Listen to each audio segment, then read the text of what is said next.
Hello बच्चों। आज के वीडियो में हम देखेंगे motion under gravity. Motion under gravity ये क्या है एक बार समझते हैं। वो सारे मोशन जो ग्रेविटी के इन्फ्लुएंस में हो उसे क्या बोलेंगे? Motion under gravity. जरा समझते हैं। लेट सपोज ये हमारा अर्थ सरफेस है। इस अर्थ सरफेस पे हम सारे लोग रहते हैं और अगर यहाँ ऊपर फेंका गया तो क्या होगा? कोई भी ऑब्जेक्ट है, इसको अर्थ अपने सेंटर की तरफ इसके वेट के फोर्स से नीचे खींचता है। एंड वेट क्या होता है इसका? m इंटू जी। और इसके वेट की वजह से यहाँ पे एक एक्सेलरेशन प्रोड्यूस होगा और इस एक्सेलरेशन को हम क्या बोलेंगे? Acceleration due to gravity. Acceleration due to gravity. अब हम देखते हैं, पर जब भी हो रहा है उसमें एक्सेलरेशन ड्यू टू ग्रेविटी आएगा तो उसे हम क्या बोलेंगे? Motion under gravity. अब इसमें हम एक कॉमन सा एग्जांपल लेकर के समझते हैं। लेट सपोज हमारे पास एक बॉल है और इसको हम u वेलोसिटी से ऊपर फेंकते हैं। ये और जैसे ही इसको हम u वेलोसिटी से फेंकेंगे तो नीचे की साइड डाउनवर्ड डायरेक्शन में क्या लगेगा? एक एक्सेलरेशन लगेगा जिसे हम बोलेंगे g। और ये एक्सेलरेशन क्या करेगा? स्लो करेगा इस ऑब्जेक्ट को। दैट मीन्स ये क्या होगा? ये हमारा रिटार्डेशन होगा। तो धीरे-धीरे ऑब्जेक्ट ऊपर बढ़ता जाएगा और स्लो होता जाएगा और एक समय पे आ जाएगा कि स्लो होते-होते इसकी वेलोसिटी क्या हो जाएगी? 0 हो जाएगी। और जब इसकी वेलोसिटी 0 हो जाएगी तो ये कहाँ पे पहुँच जाएगा? ये हमारा मैक्सिमम हाइट पे पहुँच जाएगा। ठीक है? तो ये बातें आपको समझ में आया होगा। फिर से एक बार समझते हैं। हमारे पास एक बॉल है, इसको हम u वेलोसिटी से ऊपर फेंकते हैं।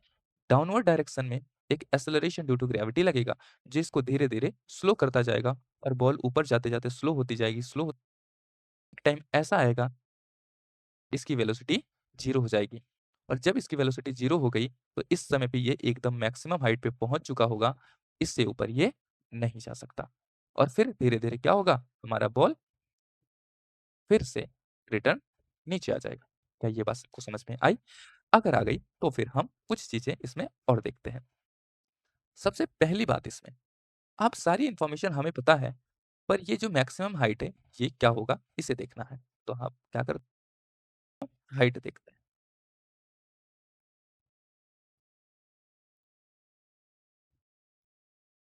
एक्स में। अब इस केस में देखो, इक्वेशन ऑफ मोशन हमारे पास 3 इक्वेशन ऑफ मोशन है और तीनों इक्वेशन मोशन में 4 फैक्टर ऐसे हैं, जिनके बीच में रिलेशन फाइंड करना होता है। तीनों इक्वेशन में हमेशा 4 वेरिएबल हैं, चारों चीज़ अगर हमें मिल जाएगी, तो हमें इक्वेशन ऑफ मोशन बन जाएगा। अब फॉर द मैक्सिमम हाइट हमें क्या करना है? वो 4 चीज़ें ढूँढना है। ये सबसे आसान तरीका मैं बता रहा हूँ। सबसे पहले एक चीज़ तो हमें ऑलरेडी पता है, क्वेश्चन में फेंक रहे हैं, तो हम बॉल को फेंक रहे हैं तो हमें पता होगा किस स्पीड से फेंक रहे हैं। तो जिस स्पीड से हम फेंक रहे हैं उसे क्या बोलेंगे? Initial velocity. क्या बोल रहे हैं? Initial velocity. और वो इनिशियल वेलोसिटी कितनी होगी? u होगी। अच्छा, जब बॉल मैक्सिमम हाइट पे पहुँच गया, उस समय पे इस कहाँ पे पहुँचेगा? फाइनली यहाँ पे पहुँचेगा और जब फाइनली यहाँ पे पहुँचा तो उस समय फाइनल वेलोसिटी 0 होगी। अगली चीज़ क्या मिल गई? जो फाइनल वेलोसिटी है, वो क्या है? वो है 0। और मोशन अंडर ग्रेविटी की एक बड़ी कि वो एक्सेलरेशन की वैल्यू ऑलरेडी दे देता है। एक्सेलरेशन की वैल्यू ऑलरेडी दे देता है। क्या है यहाँ पे एक्सेलरेशन? यहाँ पे एक्सेलरेशन है g। बट यहाँ पे एक बात समझना होगा, जो एक्सेलरेशन है उसका डायरेक्शन किधर है? उसका डायरेक्शन डाउनवर्ड है, दैट मीन्स रिटार्डेशन है और उसकी वैल्यू हम नेगेटिव लेंगे। ठीक है? और चौथी चीज़ हमें फाइंड क्या करना है? Maximum height. क्या फाइंड करना है? Maximum height. ये 4 फैक्टर हमें मिल गए। ठीक है? अब देखो, हमारे पास 3 इक्वेशन ऑफ मोशन कौन-कौन से हैं? v is equal to u plus at, s is equal to ut plus half at square and third one is equal to v square is equal to u square plus 2as। ये 3 equation of motion है। अब इन 3 equation of motion में आप एक चीज़ समझो, हमें क्या चाहिए? मैक्सिमम हाइट चाहिए। हाइट मतलब डिस्टेंस। तो डिस्टेंस किसमें है? Second equation and third equation में है। अब एक बात और समझो, इन चारों फैक्टर में अपने पास क्या कोई टाइम है? नहीं, कोई भी टाइम नहीं है। इक्वेशन में हमें टाइम की ज़रूरत पड़ेगी। सो इस इक्वेशन को हम नहीं लेंगे। अब हमारे पास सिर्फ एक ऑप्शन बचा, वो क्या बचा? Third equation of motion. So अब हम क्या करते हैं? From third equation of motion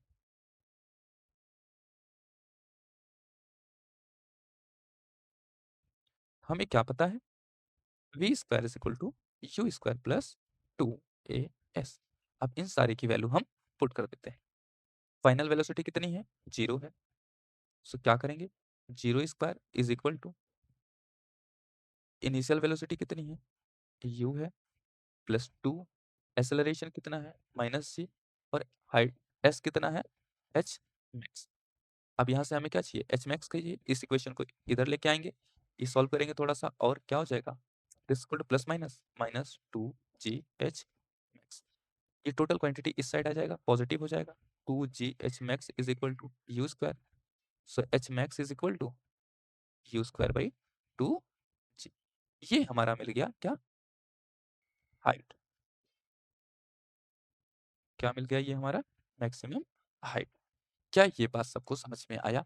तो मोशन अंडर ग्रेविटी में अगर कोई चीज़ हम अपवर्ड मोशन में फेंकते हैं विद इनिशियल वेलोसिटी u, तो उसका जो मैक्सिमम हाइट तक जाने की क्षमता है वो कितना है? You square by. क्या ये बात सबको समझ में आ गया? अगर समझ में आ गया तो अब हम थोड़ा आगे बढ़ते हैं। इसमें अगली चीजें हम समझते हैं। Time of accent, that means T A. Time of accent मतलब टाइम ऑफ अपवर्ड मोशन। मतलब जब बॉल यहां से स्टार्ट करा और धीरे धीरे कहाँ पहुंच गया? ऊपर लास्ट तक पहुंच गया, तो इसके बीच का जो टाइम है क्या होगा? टाइम ऑफ एसेंट का। किसका? ये अपने पास टाइम पूछा है, तो टाइम से रिलेटेड हमारे पास दो इक्वेशन है। v is equal to u plus a t and s is equal to u t plus half a t. इसका u हमारे पास है, हमारे पास v भी है, एक्सेलरेशन तो ऑलरेडी है हमारे पास, और ये हमारा टाइम। सो हम क्या यूज करेंगे? First equation of motion. Second equation क्यों नहीं यूज कर सकते? क्योंकि अभी अपने पास हाइट नहीं है। ठीक है, सेकंड इक्वेशन ऑफ मोशन, क्योंकि हमें एच मैक्स तो मिल गया है यहाँ से यहाँ तक हाइट, तो सेकंड इक्वेशन ऑफ मोशन में अप्लाई करने के लिए हमें एच मैक्स की यहाँ पे value you square by 2g रखनी पड़ेगी, तो हमारा यहाँ से टाइम आ जाएगा। बट इससे आसान क्या है हमारे पास? हम from first equation of motion से करते हैं। So from first equation of motion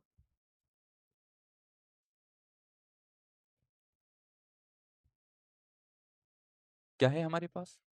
v is equal to u plus a t. Final velocity कितनी है? 0।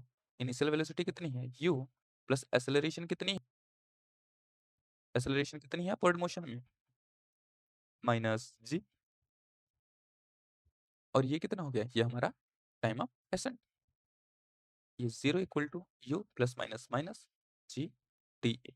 सो t a is equal to u and t a is equal to u by g. ये क्या हो गया? ये हमारा time of accent. क्या ये बात सबको समझ में आया? क्या बोले? जाने का time, time of upward motion.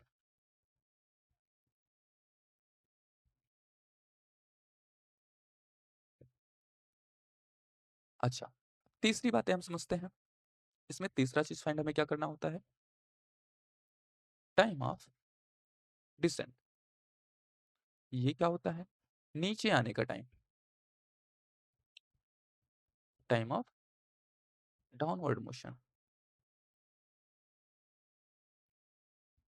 Time of downward motion.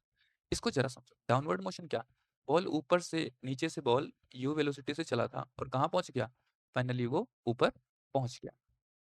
अच्छा, ये तो हमारा अपवर्ड का केस था। डाउनवर्ड का क्या केस है? ऑलरेडी शुरू में अगर हम देखेंगे तो हमारा ऑब्जेक्ट कहाँ है? हमारा ऑब्जेक्ट जो है वो हमारा ऑब्जेक्ट यहाँ पे है, ऊपर। अच्छा, ऊपर है हमारा ऑब्जेक्ट जो शुरू हुआ था, तो कितनी उसकी वेलोसिटी? ऊपर से शुरू होगा तो उसकी इनिशियल वेलोसिटी यू होगी।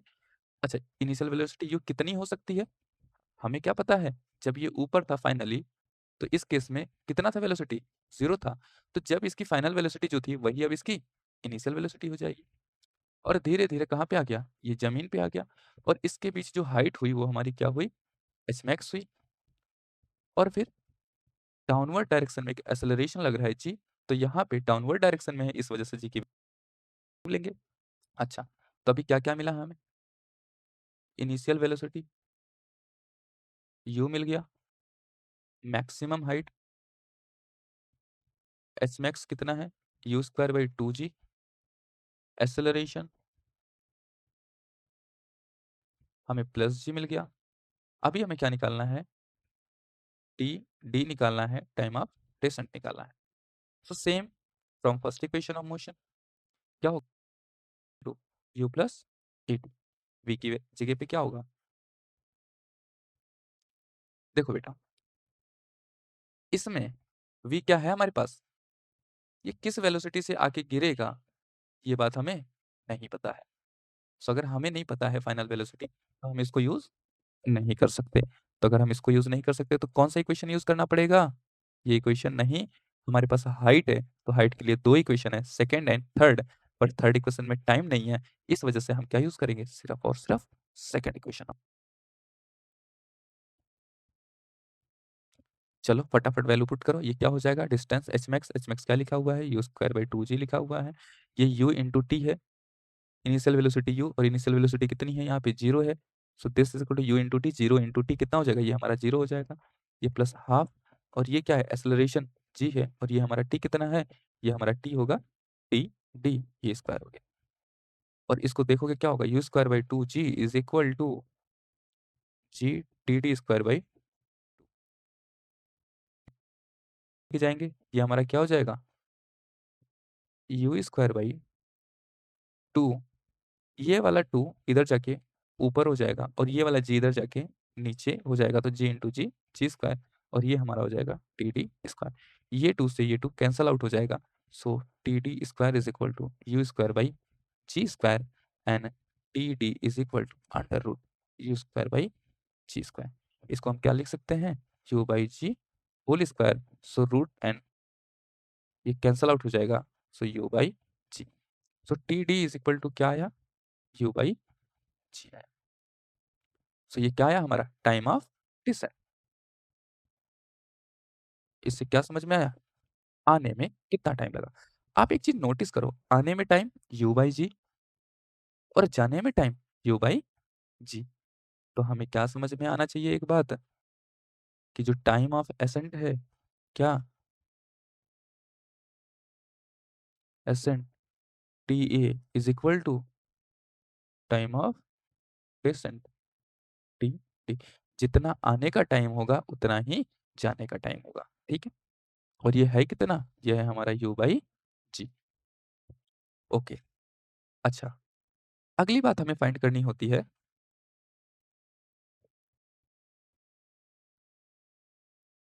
Time of flight. Time of flight, वो कितना टाइम हवा में रहा या फिर total time of the journey. तो जर्नी का टोटल टाइम कितना लगा होगा? जितना जाने में टाइम लगा, वो है हमारा टी है और जितना आने में टाइम लगा, वो हमारा क्या है? टीडी। तो टाइम ऑफ फ्लाइट जो होता है, वो क्या होता है? टीए प्लस टीडी होगा। अच्छा, वो होता कितना है? टीए क्या होगा? u/g। टीडी कितना होगा? u/g। और दोनों का सम करेंगे, so T is equal to जी होगा। ये हमारा आ गया टाइम ऑफ फ्लाइट। बट अगर आप लोगों को सिर्फ टाइम ऑफ फ्लाइट निकालने को दिया जाए, तो आप क्या करोगे? पहले टीए निकालोगे, टीडी निकालोगे और आप देखो, टीए निकालने का इतना बड़ा प्रोसेस, टीडी निकालने का और फिर इतना ही बड़ा टीए निकालने का, तो ये आपका काफ़ी लंबा प्रोसेस हो जाएगा। इसके लिए हम क्या देखेंगे? एक सेकंड मेथड देखेंगे। सेकंड मेथड में क्या है? हम देखेंगे कि जहाँ से स्टार्ट करा, यहाँ से स्टार्ट करा u वेलोसिटी से, ये इनिशियल फेज है। फिर फाइनल सिच कि फाइनल सिचुएशन कहाँ पे आ गया? फाइनल सिचुएशन जहाँ से चला था वहीं पे फिर से आ गया। तो बेटा जहाँ से स्टार्ट हुआ था वहीं आ गया, इसका मतलब डिस्प्लेसमेंट कितना हो गया? 0 हो गया। इनिशियल वेलोसिटी कितना हो गया? इनिशियल वेलोसिटी हमारे पास पहले से पता है। कितना इनिशियल वेलोसिटी? u। और अगर हमें क्या पता है? पहले अपवर्ड मोशन हो रहा है, इनिशियल फेज तो यही है। तो इस केस में क्या लेंगे? एक्सेलरेशन जो है क्या होगा? -g होगा। हमें टोटल टाइम फाइंड करना है। अब ये सारे इन्फॉर्मेशन हम कहाँ पुट करेंगे? सेकंड इक्वेशन ऑफ मोशन में s is equal to ut plus half at square, s की वैल्यू 0, u t। अब ये क्या होगा? प्लस हाफ a की जगह पे माइनस g t स्क्वायर। इसको सॉल्व करेंगे, ये प्लस माइनस माइनस हो जाएगा एंड इस डायरेक्शन में आ जाएगा, कितना आ जाएगा? प्लस हाफ टू, एक टी से एक टी कैंसल आउट हो जाएगा। सो यहाँ से हमारा क्या आ जाएगा? t इज़ इक्वल टू, ये 2 इधर चला जाएगा, 2u बाई जी। ये हमारा क्या आ गया? सेम यही आ गया। ठीक है? तो अगर आपसे कहीं पे सिर्फ टाइम ऑफ फ्लाइट पूछे तो आप क्या निकालोगे? डिस्प्लेसमेंट निकालोगे। ओके? तो हम लोगों ने क्या-क्या सीख लिया? मोशन अंडर ग्रेविटी में इसका मतलब क्या है? एक्सेलरेशन जो होगा वो g होगा। अब जी 2 चीज़ें हो सकती हैं, एक तो प्लस g और दूसरा माइनस g। प्लस जी कब होगा? ये हमारा होगा डाउनवर्ड डायरेक्शन। माइनस जी कब होगा? Upward direction. क्योंकि जी का भी डायरेक्शन यही है और हमारा जो मोशन का भी डायरेक्शन यही है। इस वजह से हम दोनों को पॉजिटिव ले लेते हैं। इस केस में जी का डायरेक्शन डाउनवर्ड है और हमारे मोशन का डायरेक्शन अपवर्ड होता है। इस वजह से जी की वैल्यू हम नेगेटिव लेते हैं। ठीक है? तो एक बॉल था, ये यू वेलोसिटी से ऊपर फेंका गया। थोड़े टाइम बाद इसकी फाइनल वेलोसिटी 0 हो गई। जाने में समय टीए लगा, आने में समय टीडी लगा और इसमें जो है जाने में माइनस जी लगा, आने में एक्सेलरेशन प्लस जी लगा और टोटल टाइम कैपिटल डी लगा। ठीक है? और इसकी जो है मैक्सिमम हाइट हुई वो क्या आई? H max. तो उस केस में हमने क्या-क्या फाइंड करा? सबसे पहली बात है मैक्सिमम हाइट। मैक्सिमम हाइट की वैल्यू कितनी आई? H max u square by 2 g. जाने का समय टाइम ऑफ एसेंट ये कितना आया? ये हमारा आया t a and t a कितना था? U by g. आने का समय कितना लगा? Time of descent t d. ये कितना होगा? ये भी हमारा यू बाई जी। चौथा हमें निकालना है टाइम ऑफ फ्लाइट, जो कि हम रिप्रेजेंट कर रहे हैं कैपिटल टी से। वो क्या होगा? टाइम ऑफ एसेंट और टाइम ऑफ डिसेंट का सम होगा। आने का समय और जाने का समय यही हमारा टोटल टाइम होगा और ये किसके इक्वल है? T is equal to 2u by g के इक्वल है। ठीक है? सो आई होप आप लोगों को बहुत अच्छी तरीके से समझ में आया होगा। ये सारी बातें आप लोग याद रखेंगे। Okay? See you in the next video. Bye bye.